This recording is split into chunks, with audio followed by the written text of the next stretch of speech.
ये कहानी है 1917 की, जब जर्मन में जंग चल रही थी। हम जर्मन सोल्जर्स सिपाहियों को देखते हैं जिनकी हर तरफ चीखों पुकार होती है। चारों तरफ लाशें थी, सभी डरे हुए थे। इन्हीं बीच हम एक यंग सोल्जर को देखते हैं। उस सिपाही की उम्र बहुत कम थी जो अपनी चारों तरफ लाशों को देखकर डरा हुआ था। वो ऐसा हाल देखकर एक जगह पर बैठा होता है। तभी उसके पास एक सिपाही आता है जो कहता है, तुम ऐसे नहीं बैठ सकते, तुम्हें हमारे साथ लड़ना होगा। अब वो सिपाही उठता है और बाकी सबके साथ जंग के मैदान में उतर जाता है। उस जर्मन सिपाही ने पहली बार फ्रेंच सिपाही को मारा था। इसी तरह वक्त गुजरता रहता है। अब बहुत सारी लाशें दिखाई जाती हैं जो उन सिपाहियों की थी जो जंग में मारे गए, जो जर्मनी और फ्रांस के दरमियान में चल रही थी। इन्हीं लाशों में उस लड़के की भी लाश थी जो कुछ वक्त पहले बहुत ज्यादा डरा हुआ था, जिसकी लाश गलने सड़ने लगती है। इसीलिए सभी सिपाहियों की लाशों को ताबूत में बंद कर दिया जाता है और फिर एक एक करके सबके जिस्मों से यूनिफॉर्म उतार लिए गए थे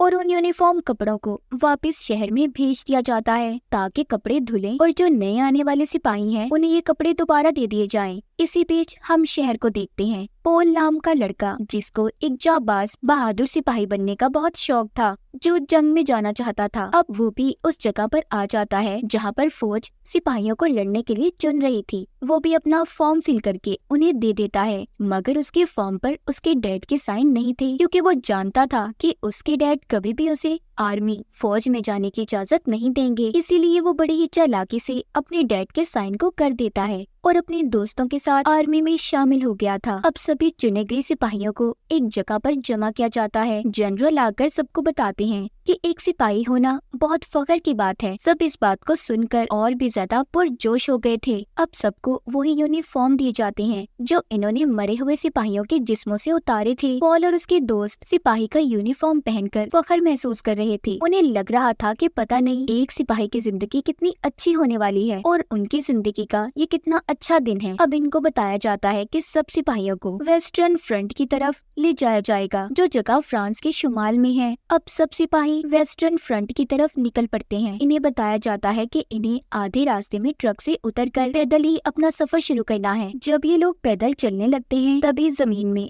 बॉम्ब फटना शुरू हो गए थे जो कि फ्रांस के सिपाहियों ने छुपाए थे। ये सब नीचे लेट जाते हैं। इन्हें बताया जाता है कि जल्दी से अपने मास्क पहन लो, क्योंकि इन पर गैस का भी हमला हो सकता है जो कि खतरनाक गैस है जिससे मौत हो सकती है। सब अपने मास्क पहनने लगते हैं। इसी दरमियान पॉल देखता है कि उसका साथी जिससे मास्क नहीं पहना जा रहा था, पॉल उसकी जब मास्क पहनने में मदद कर रहा था तो अपना मास्क पहनने में उसे देर हो जाती है। इसी बात पर उसका सीनियर उस पर चिल्लाता है और कहता है कि देखो, किसी दूसरे की मदद तब करना जब तुम पहले अपना मास्क पहन लो। इसके बाद ये सब आगे बढ़ते हैं। जब ये बेस पर पहुंचते हैं तो वहाँ का बहुत बुरा हाल था। बेस पानी से भरा हुआ था। सबको कहा जाता है कि यहाँ से इन्हें पानी निकालना है। अब ना तो इनके पास कोई बाल्टी थी और ना ही कोई और सामान, इसीलिए सब अपने हेलमेट उतारकर पानी निकालने लगते हैं। यहीं पर पॉल की मुलाकात एक आदमी से होती है जो उसे यहाँ के हालात के बारे में बताता है। उधर उसका एक दोस्त जो यहाँ पर आकर ऐसे हालात देखकर बहुत ज्यादा परेशान हो गया था, वो पॉल से कहता है कि मैं नहीं जानता था जंग में जाकर ऐसे हालात होते हैं। मैं यहाँ पर नहीं रह सकता, मुझे अपने घर वापस जाना है। मगर अब इसकी ऐसी कोई भी बात का कोई फायदा नहीं था, क्योंकि ये लोग अब जंग लड़े बगैर यहाँ से नहीं जा सकते थे। इसी तरह पानी निकालते हुए रात हो जाती है। अब रात को इन्हें जिम्मेदारी दी जाती है कि इन्हें बॉर्डर पर खड़े पहरा देना है। पॉल जब अपने साथियों के साथ पहरा दे रहा था तो वो इस बात से बिल्कुल अनजान था कि यहाँ पर गोली भी चल सकती है। तभी उसके सर पर एक गोली आकर लगती है और वो नीचे गिर जाता है। वो सोचता है कि अगर वो गोली इसके हेलमेट पर ना लगी होती तो आज वो जिंदा ना होता, क्योंकि ये अपने हेलमेट की वजह से बच गया था। थोड़ी ही देर बाद यहाँ पर बॉम्ब गिरना शुरू हो गए थे। एक भगदड़ मच जाती है। सभी सिपाही बेसमेंट में जाकर छुप जाते हैं। चारों तरफ गोलियां चल रही थी। पॉल का वो दोस्त जो आकर यहाँ पर पछता रहा था, वो बहुत ज्यादा डर जाता है और चिल्ला चिल्ला कर यही कह रहा था कि मुझे अपने घर वापस जाना है, मगर उसकी इस बात को सुनने वाला कोई भी नहीं था। तभी इनका एक साथी जब बाहर जाने लगता है तो उसके पाँव में ही बॉम्ब ब्लास्ट हो जाता है, जिससे उसके जिस्म के टुकड़े टुकड़े हो गए थे। ये मंजर बहुत ही भयानक था, जिसे देखने के बाद सब लोग अब और भी ज्यादा डर गए थे। बॉम्ब भी फटने शुरू हो जाते हैं। इससे अब सबको ये लगने लगा था कि बेसमेंट गिरने वाला है, इसीलिए जितनी जल्दी हो सके इन्हें अपनी जान बचाकर यहाँ से निकलना होगा। सब लोग अब निकल जाते हैं पर पोल नहीं जाता। कुछ ही देर में बेसमेंट गिर जाती है। अब सबको ये लग रहा था कि पोल उस बेसमेंट में दबकर मर गया। जब सुबह को सिपाही आकर लकड़ियां हटाते हैं तो पोल अभी भी जिंदा था। फिर ये पोल को बाहर निकालते हैं और एक जगह पर बिठा देते हैं। उसके सामने फिर से वही आदमी आता है जो इसको यहाँ पहली बार मिला था, जिसने इसे यहाँ के बारे में सारी जानकारी दी थी। वो जानता था कि पोल भूखा होगा, इसीलिए वो उसे खाने के लिए एक रोटी का टुकड़ा देता है। अब यहाँ पर एक सिपाही आता है जो पोल से कहता है कि तुम ऐसे फारिग नहीं बैठ सकते। जितने भी सिपाही मर गए हैं उन सभी के बैचेस को इकट्ठा करो जिन पर उनके नाम लिखे हैं, ताकि हम उनकी फैमिली को इत्तला कर सकें। पॉल जब सभी सिपाहियों के बैचेस को इकट्ठा कर रहा था तो इसे अपने दोस्त का चश्मा भी मिलता है, जो दोस्त बहुत ज्यादा डरा हुआ था। जब पॉल थोड़ा सा आगे जाता है तो उसे उसकी लाश मिलती है, जिसे देखकर पॉल फूट फूट कर रोने लगा था। मगर वो ये जानता था कि वो ज्यादा नहीं रो सकता, इसीलिए अपने काम को पूरा करने लगता है। वक्त ऐसे ही गुजर रहा था। अब जो सिपाही मर गए थे उनके बैचेस से एक ऑफिसर उनके नाम की रजिस्टर पर एंट्री कर रहा था और जाकर अपने सीनियर ऑफिसर को इन सब के बारे में बताता है, जिसका नाम मैथियस होता है। वो ऑफिसर कहता है, सर 40,000 से ज्यादा सिपाही मारे गए हैं, हमें ये जंग रोक देनी चाहिए वरना पता नहीं क्या होगा। मैथियस उसकी बातें सुनकर सोच में पड़ गया था कि आखिर इस जंग को रोके तो कैसे। मैथियस अब अपने सब बड़े सीनियर ऑफिसर्स को बुलाता है और मीटिंग शुरू कर देता है। उधर पॉल और उसकी टीम को अब एक जगह से दूसरी जगह भेजा जा रहा था, एक दूसरे बेस पर, जहाँ इन्हें और भी सिपाहियों के साथ रहना था। उधर जाकर इन्हें पता चलता है कि पास ही एक फार्म है जहाँ से पॉल और उसका एक साथी बत्तख को चुरा कर ले आता है और पकाकर मजे से खाते हैं। इन्होंने इतना अच्छा खाना बहुत दिन बाद खाया था और फिर सभी शाम के लिए बैठे आलू छील रहे होते हैं कि तभी इन्हें बेस के पास से जाते हुए कुछ फ्रेंच लड़कियां दिखाई देती हैं जो बहुत ही ज्यादा खूबसूरत थी। पॉल का एक साथी उनके पास जाकर उन्हें अजीब सा डांस दिखाता है ताकि उन्हें इम्प्रेस कर सके और उनके साथ ही चला जाता है।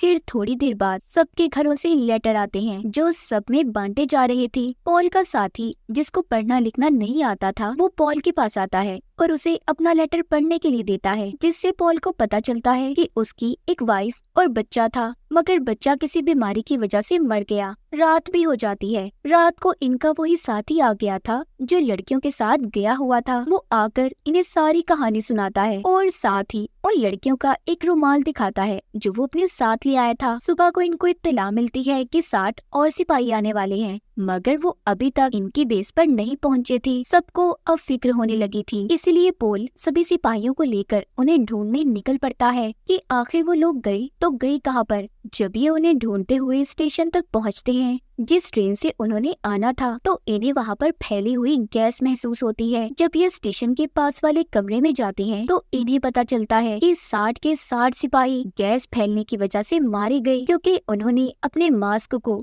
वक्त से पहले ही उतार दिया था। ऐसी 60 सिपाहियों की लाशें देखकर सब डर जाते हैं। दूसरी तरफ जर्मनी में हमें सीनियर हेड दिखाया जाता है, जिसके पास एक सिपाही आकर बताता है कि जिन 60 सिपाहियों को हमने जंग में भेजा था वो भी मारे गए, हमें बस अब इस जंग को रोक देना चाहिए। मगर हेड कहता है, नहीं, मैं इस जंग को नहीं रोक सकता, मुझे हार नहीं पसंद। अब और जितने भी सिपाही बच गए हैं सबको भेज दो वेस्टर्न फ्रंट पर, और अगर जरूरत पड़े तो और भी सिपाहियों को जमा करो। दूसरी तरफ हम मैथियस को देखते हैं जो सिपाहियों की वजह से बहुत ज्यादा परेशान था, क्योंकि आए दिन सबकी मौत हो रही थी, इसीलिए वो किसी भी तरह अब इस जंग को रोकना चाहता था। वो अपनी इन्हीं कोशिशों में लगा था कि किसी तरह उसकी गवर्नमेंट से बात हो जाए। उधर पॉल और उसकी टीम को दिखाया जाता है कि सबको वेस्टर्न फ्रंट पर जाना है। हेड का ऑर्डर आया है कि सभी जंग के लिए तैयार हो जाएं। मैथियस भी सबको जमा करने में कामयाब हो गया था। वो सभी ऑफिसर से बात करता है, उन्हें बताता है कि मुल्क पर जंग के कितने बुरे असरात पड़ते हैं, हमें इसीलिए जंग को खत्म कर देना चाहिए। वो सारी रिपोर्ट को तैयार करके लाया था कि सभी ऑफिसर उस पर साइन कर दें, जंग को बंद कर दें,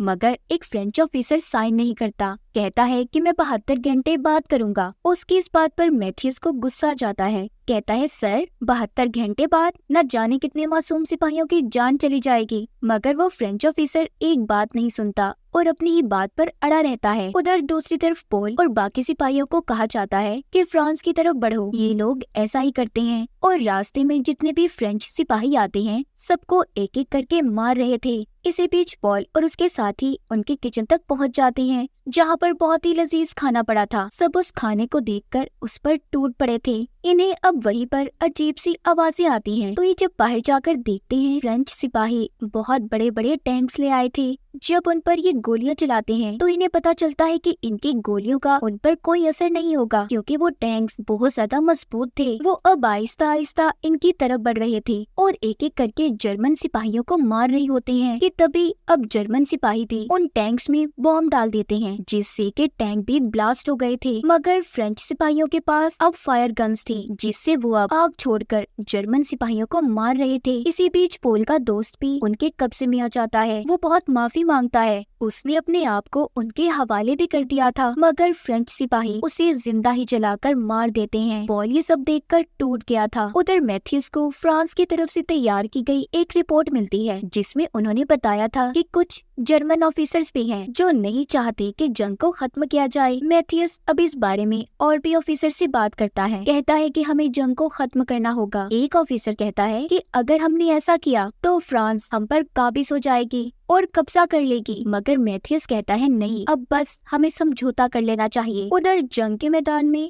जर्मन सिपाहियों पर फ्रांस की हवाई फोर्स ने हमला कर दिया था। वो उन पर गोली और बॉम्ब बरसा रहे थे। तभी पॉल बॉम्ब के फटने की वजह से पानी में गिर जाता है और खुद को ऐसे दिखाता है जैसे वो मर गया, इसीलिए कोई उस पर हमला नहीं करता। अब जब वो उठने ही लगता है तो उसे एक फ्रेंच सिपाही देख लेता है, उस पर बॉम्ब बरसाने लगता है कि तभी वो खुद ही फिसलकर नीचे गिर गया था। पॉल अब उस सिपाही को पकड़ लेता है और उसे अपने चाकू से कई बार मारता है, मगर वो नहीं मरता। इसीलिए पॉल अब उसके मुंह में मिट्टी डाल देता है ताकि सांस रुकने की वजह से वो मर जाए। बाद में उसे ख्याल आता है कि वो ये क्या कर रहा है। अब वो उस सिपाही की जान बचाने की कोशिश करता है। तभी पॉल को उस सिपाही की जेब से उसकी बीवी और बेटी की तस्वीर मिलती है। थोड़ी ही देर बाद वो सिपाही भी मर गया था। पॉल उससे कहता है कि मैं तुम्हारे घर जरूर जाऊंगा और जाकर तुम्हारी बीवी को बताऊंगा कि तुम बहुत बहादुर सिपाही थे। अब जिसके बाद पॉल अपने बेस पे वापस आ जाता है, जहाँ पर सब खुश थे और जीतने की खुशी मना रहे थे। पॉल एक साथी के पास जाता है जो जख्मी था। वो उसे वही रुमाल देता है जो इनको फ्रेंच लड़कियों के पास से मिला था। वो पॉल को बताता है कि हमारा एक और साथी मारा गया। अब पॉल अपने दूसरे साथी के पास जाता है, जिसे देखकर वो बहुत खुश था। ये अपना खाना लेकर अपने जख्मी साथी के पास आ गए थे। वो जख्मी साथी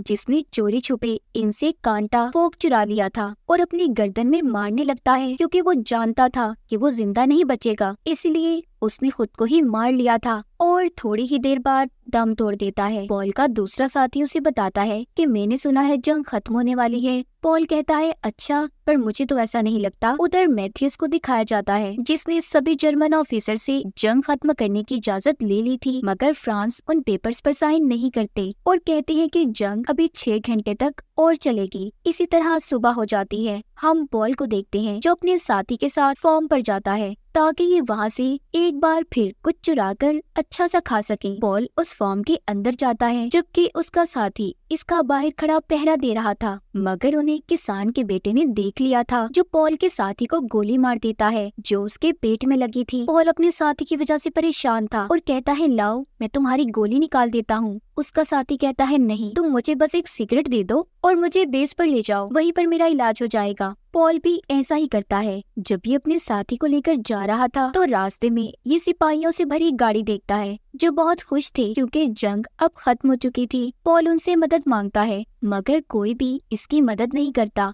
जब ये अपने साथी को लेकर बेस पर पहुंचता है तो इसे डॉक्टर बताते हैं तुम्हारा साथी मर चुका है। पॉल कहता है ऐसा कैसे हो सकता है, एक गोली सिर्फ उसके पेट में लगी थी, उसकी मौत कैसे हो सकती है। डॉक्टर कहते हैं क्योंकि तुमने आने में देर कर दी, गोली उसके लीवर को छूकर गुजरी, जिस वजह से जिस्म में जहर फैल गया। पॉल ये सुनकर बहुत दुखी हो जाता है। इस जंग ने उसके सभी साथियों को उससे छीन लिया था। उसका आखिरी साथी भी मारा जाता है। इसके बाद इन्हें ऑर्डर दिया जाता है कि सबको हेड के पास पहुंचना होगा, जिसने अभी भी हार नहीं मानी थी। वो सभी सिपाहियों से कहता है कि हमारे पास अब भी कुछ वक्त बाकी है, हमें फ्रांस पर हमला करना है और उन्हें किसी भी तरह मारना है। मगर ये बात आधे सिपाही नहीं मानते क्योंकि अब उन्हें कोई भी जंग नहीं लड़नी थी, मगर फिर भी मजबूरन उन्हें मानना ही पड़ता है और ये फ्रांस के बेस तक पहुंचकर 11 बजने का इंतजार करते हैं। मगर उससे पहले ही फ्रेंच सिपाहियों ने जर्मन सोल्जर्स पर हमला कर दिया था। पॉल देखता है एक फ्रेंच सिपाही जर्मन सिपाही को मार रहा है, जो कि एक मासूम बच्चा था जो अभी अभी आर्मी में भर्ती हुआ था। पॉल उसे बचाता है और फ्रेंच सिपाही से लड़ता हुआ बेसमेंट में आ जाता है। तभी पॉल को पीछे से एक फ्रेंच सिपाही ने आकर चाकू मार दिया था। तभी ये ऐलान भी होता है कि जंग खत्म हो गई है। पॉल जो कि जख्मी था वो आहिस्ता आहिस्ता आगे बढ़ता है ताकि जंग के बाद का नजारा देख सके। वो बाहर आ गया था और बाहर आकर गिर जाता है। वो लड़का जिसकी जान पॉल ने बचाई थी उसको एक ऑफिसर आकर कहता है कि सभी मरे हुए सिपाहियों के बैचेस को इकट्ठा करो। तभी उस लड़के की मुलाकात फिर से पॉल से होती है जो अब मर चुका था। उसके हाथ में वही रुमाल था जो उसे उसके जख्मी साथी ने दिया था। वो लड़का पॉल के हाथ से रुमाल लेकर अपने गले में डाल लेता है ताकि वो सारी जिंदगी पॉल को याद रख सके उसने उसकी जान बचाई थी। तो ये थी कहानी पॉल की, जिस बेचारे को ये लगा कि सिपाही बनने के बाद उसकी जिंदगी खुशहाल हो जाएगी, मगर वो ये नहीं जानता था कि उसे किन मुश्किलात का सामना करना पड़ेगा। और ऐसे ही हमारे बहुत से बहादुर सिपाही हमारे बॉर्डर पर खड़े हैं जो अपनी जानों को खतरे में डालकर हमारी जान की हिफाजत कर रहे हैं। और इसी के साथ इस फिल्म की कहानी भी यहीं पर खत्म हो जाती है।